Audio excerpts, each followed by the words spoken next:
Sir, ചില സംഭവങ്ങളെ ചൂണ്ടിക്കാണിച്ചുകൊണ്ട് ഒരു അപസർപ്പക കഥകളിലെ ചേരുവയെല്ലാം പോലെ ചേർത്ത് വച്ച് അടിയന്തര പ്രമേയ അവതാരകൻ ഇവിടെ വിശദീകരിക്കേണ്ടായി. കേരളത്തിലെ ആരോഗ്യരംഗത്തെ പുരോഗതിയെയും നേട്ടങ്ങളെയും മറച്ചുവെക്കാൻ വേണ്ടി ബോധപൂർവമായി നടത്തുന്ന നിരന്തരമായ പരിശ്രമങ്ങളുടെ ഭാഗമായിട്ടാണ് ഈ വാദങ്ങളെയും നമുക്ക് കാണാനാകുന്നത്. ഇവിടെ പറഞ്ഞു കേൾക്കുന്നത് ശ്രദ്ധിച്ചാൽ മനസ്സിലാകുക, കേരളത്തിലും മറ്റ് സ്ഥലങ്ങളിലും ഒന്നും തന്നെ നാളിതുവരെ ചികിത്സക്കിടയിൽ രോഗികൾ ആരും മരിച്ചിട്ടില്ല. പ്രൈവറ്റ് ആശുപത്രികളിൽ മരിച്ചിട്ടില്ല. ഇതൊക്കെ ആവേശപൂർവ്വം പറയുമ്പോൾ UDF ഭരിച്ചൊരു കാലം കൂടി കേരളത്തിലുണ്ടായിരുന്നു എന്നത് മറന്നു പോകരുത്. അന്ന് ആരോഗ്യ രംഗത്തെ നില എന്തായിരുന്നു എന്ന് ഒന്ന് പരിശോധിച്ച് നോക്കണം. സർ, 2015 അന്നത്തെ ആരോഗ്യവകുപ്പ് മന്ത്രിയോട് അന്നത്തെ നിയമസഭാ സാമാജികനായ G. സുധാകരൻ ഒരു ചോദ്യം ചോദിച്ചു. 2/12/2015 2015 സെപ്റ്റംബർ 15 ആലപ്പുഴ ജനറൽ ആശുപത്രിയിൽ നിഖിൽ എന്ന വിദ്യാർത്ഥി മരണപ്പെട്ടത് ചികിത്സ ലഭിക്കാത്തതാണെന്ന് പരാതി ലഭിച്ചിട്ടുണ്ടോ? ലഭിച്ചിട്ടുണ്ട്. ചികിത്സ കിട്ടാത്തത് കൊണ്ട് മരണപ്പെട്ട സംഭവങ്ങൾ UDFൻ്റെ കാലത്തായിരുന്നു എന്ന് നിങ്ങൾ മറന്നുപോകരുത്. സർ, ഇവിടെ വിളപ്പിൽശാല സംഭവത്തെക്കുറിച്ച് വളരെ വിശദീകരിച്ചല്ലോ.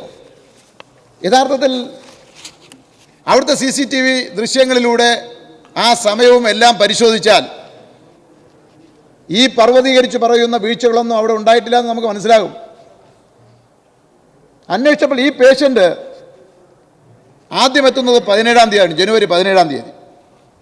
അന്ന് തന്നെ അദ്ദേഹത്തെ പരിശോധിച്ചിട്ട് ഗവൺമെൻറ് മെഡിക്കൽ കോളേജിലേക്ക്, തിരുവനന്തപുരം മെഡിക്കൽ കോളേജിലേക്ക് റെഫർ ചെയ്തിരുന്നു. പക്ഷെ അദ്ദേഹം പോയില്ല.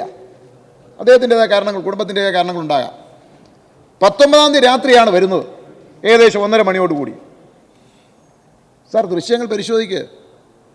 2 മിനിറ്റിനുള്ളിൽ അവർ ആശുപത്രിയിൽ പ്രവേശിച്ചു. വിത്തിൻ 2 മിനിറ്റ്സ്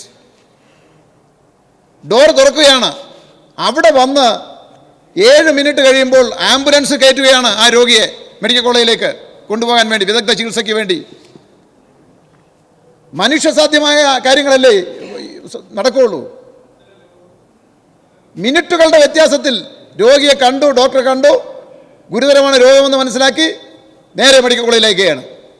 ഇവിടെ ചിത്രീകരിക്കുന്നത് എന്നാൽ അവിടെ ആരും നോക്കിയില്ല, ശ്രദ്ധിച്ചില്ല എന്നൊക്കെ രൂപത്തിലല്ലേ.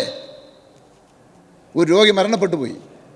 ഏത് മരണവും വേദന ഉളവാക്കുന്നതാണ്, പ്രത്യേകിച്ച് കുടുംബത്തിന്. പക്ഷെ ഇവിടെ 19-ാം തീയതി നടന്ന ഈ സംഭവത്തെ സംബന്ധിച്ച് 24-ാം തീയതി ഒരു ചാനൽ റിപ്പോർട്ട് വരുന്നതുവരെ ഒരു പരാതി ഉയർന്നു വന്നില്ല. പരാതിയൊക്കെ പറയാനുള്ള അവകാശം ആ കുടുംബത്തിന് ഏത് സമയത്തും ഉണ്ട് എന്നൊക്കെ നമുക്ക് മനസ്സിലാക്കാം. ചാനൽ റിപ്പോർട്ട് വന്നു. ആ റിപ്പോർട്ടറെ കുറിച്ച് ഒന്ന് പരിശോധിക്കണം സാർ. KSUവിൻ്റെ പ്രമുഖ നേതാവായ ഒരു കുട്ടിയാണ്, അതുകൊണ്ട് റിപ്പോർട്ട് ചെയ്തുകൂടെ ചെയ്യാം. പക്ഷേ മരണത്തെ പോലും രാഷ്ട്രീയവൽക്കരിക്കുന്ന സമീപനമാണ് ചില മാധ്യമങ്ങൾ എടുക്കുന്നത്. ആരോഗ്യരംഗത്ത് മികച്ച നേട്ടങ്ങൾ കൈവരിച്ച് ശ്രദ്ധയാകർഷിച്ച് കേരളം മുന്നോട്ട് പോകുന്നു.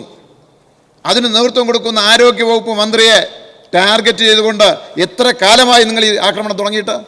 ചാനലിലൂടെ, മാധ്യമങ്ങളിലൂടെ.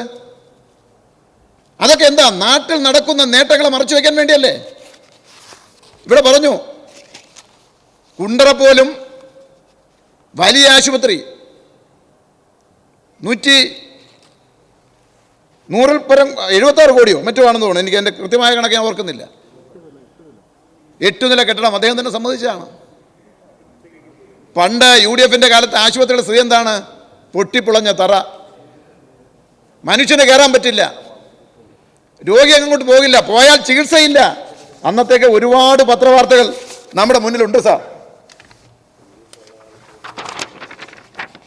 മെഡിക്കൽ കോളേജിലെ അകത്തളങ്ങളിലെ അഴിമതികളുടെ കഥ 2012 മനോരമ റിപ്പോർട്ട് ചെയ്ത് ഇപ്പോഴും നമുക്ക് കൈവശമുണ്ട് സാർ. ഈ പറയുന്ന അഴിമതിയും കെടുകാര്യസ്ഥതയും ചികിത്സാ പിഴവുകളുമൊക്കെ അരങ്ങേറിയത് UDFിൻ്റെ കാലത്താണ് എന്ന വസ്തുത മറന്നുകൊണ്ടാണ് പറയുന്നത്. അന്ന് തസ്തികകൾ നികത്താത്ത കാലമെന്ന് പറയുന്നത് UDFിൻ്റേതാണ്. അന്നത്തെ മറ്റൊരു നിയമസഭാ ചോദ്യം കൂടി ഞാൻ ശ്രദ്ധപ്പെടുത്തുകയാണ്. ശ്രീ കെ അജിത്ത് ചോദിച്ചാണ് 2016 സംസ്ഥാനത്ത് ഡോക്ടർമാരുടെ എത്ര ഒഴിവുകളാണ് നിലവിലുള്ളത്, ഇതിൽ സ്പെഷ്യലിസ്റ്റ് ഡോക്ടർമാരുടെ ഒഴിവുകൾ എത്ര വ്യക്തമാക്കാമോ? സംസ്ഥാനത്തെ ഡോക്ടർമാരുടെ 545 ഒഴിവുകളാണുള്ളത്. ഇതിൽ 280 സ്പെഷ്യലിസ്റ്റ് ഡോക്ടർമാരുടെ ഒഴിവുകളുണ്ട്. തസ്തികകളുടെ കാര്യത്തിൽ ഏറ്റവും കൂടുതൽ തസ്തികകൾ സൃഷ്ടിച്ച് നിയമനം നടത്തിയിട്ടുള്ള കാലമാണിത്. അതുകൊണ്ടാണ് ആരോഗ്യരംഗത്ത് നമുക്ക് ഉയർന്നു നിൽക്കാൻ കഴിയുന്നത്. കേരളത്തിൽ ശിശുമരണ നിരക്ക് 5, US-നേക്കാൾ കുറവ്. UDFിൻ്റെ കാലത്ത് ശിശുമരണ നിരക്ക് കൂടിക്കൊണ്ടിരിക്കുന്ന സംസ്ഥാനമായിരുന്നു കേരളം. ഏറ്റവും കുറവ് മാതൃമരണമുള്ള സംസ്ഥാനമായി കേരളം മാറി. ഈ നേട്ടങ്ങൾ ആരോഗ്യരംഗത്ത് ശക്തമായ ഇടപെടലില്ലെങ്കിൽ നടക്കുന്ന കാര്യങ്ങളാണോ?